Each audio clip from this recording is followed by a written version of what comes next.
Emmanuel Macron a débuté ce mercredi sa tournée de 2 jours en Bretagne. Entre sifflets et bains de foule au Cap Fréhel, le président et ses ministres ont fait 2 annonces importantes.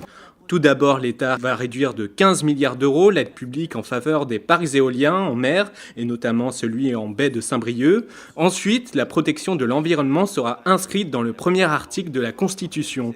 Emmanuel Macron va poursuivre son Trobrez à Quimper ce jeudi avec un discours devant les élus locaux, à suivre en direct sur letélégramme.fr. L'état de catastrophe naturelle va être reconnu pour au moins 5 communes ravagées par les inondations de début juin.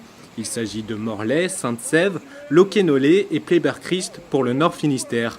Touché par une collée de boue, Quérien, au sud, est aussi concerné. Cet arrêté permet aux victimes d'être mieux dédommagées.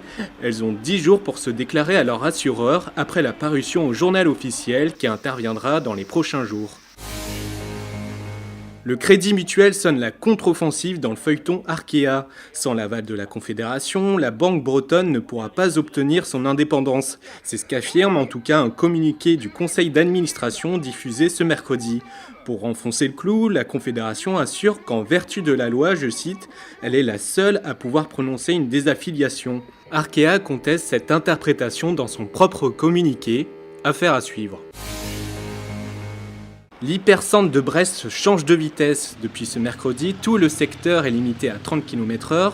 Objectif, un partage plus sûr de la route entre automobilistes, cyclistes et piétons.